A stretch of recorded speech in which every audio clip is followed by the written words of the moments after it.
Мен Усикті қинағым келеді. Мен 100% сенімдімін. Бұл есаланды ауруханаға аттандырамын. Тайсон, сенде өшпенділік пайда болған секілді. Соңғы жекпе-жегінен кейін сенен қосымша тағы бір қауіп сезініп тұрмыз. Ол бұл жекпе-жекте ең қатты ауру сезімдерін сезінеді. Одан басқа айтарым жоқ, әңгіме бітті. Өткен жекпе-жекте мен сайық-мазақ болдым. Мансабымды алғаш рет. Бірақ әзір мен толықтай байыптымын. Осы жексенбіде жаман істер жасаймын. Саламатсыздар ма, құрметті көрермендер, достар.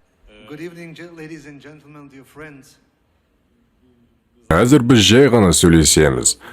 Маңызды бөлім жексенбіде шаршы алаңда болады. Әзір бұл камера алдындағы шоу ғана. 22 желтоқсанда бәрі шынайы болады.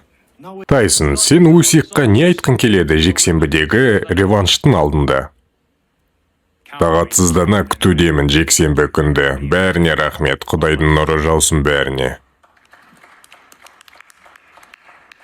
Рахмет, Тайсон. Енді әзіргі чемпионды естісек. Сен Тайсон Фьюриге маза бермеймін деп айттың. Енді әзір оған жекпе-жекке дейін не айтқың келеді?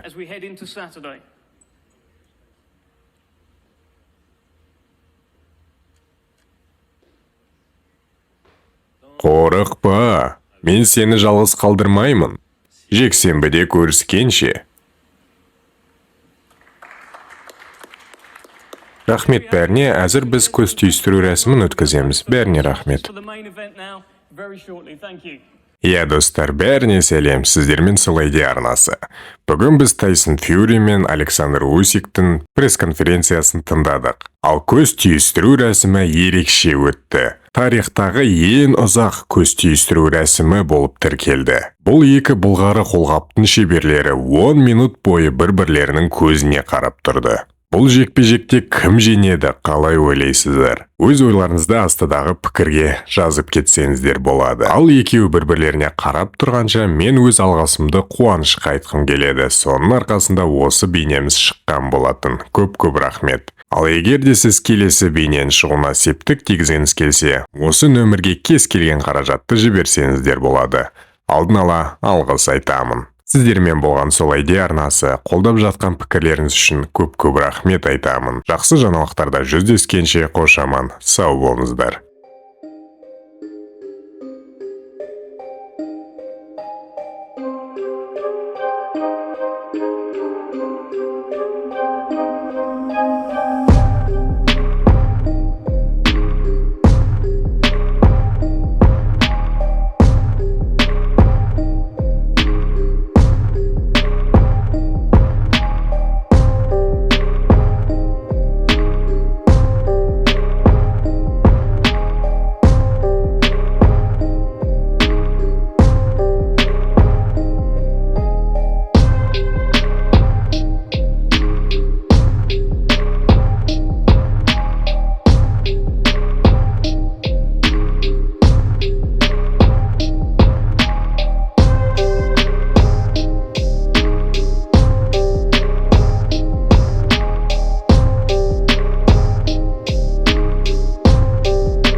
nightmares in my head, I fear that the thoughts build up until I can't hear, that my mind fills up into a creature, and it haunts me somewhere much deeper. Anxiety, filling up every space, no privacy. And silently, it could build and build until you finally see, whoa, it's taking over, damn no closure, moving closer. No exposure, I just wanna be a loner. Some can't stay sober, looking over all their shoulders, like moving boulders just to get out of the home. It sucks, I've had enough, I don't wanna feel the stuck under the rug, all my problems that I shove. I got nightmares in my head, I fear that the thoughts build up until I can't hear, that my mind fills up into a creature, and it haunts me somewhere much deeper. I got nightmares in my head, I fear that the thoughts build up until I can't hear.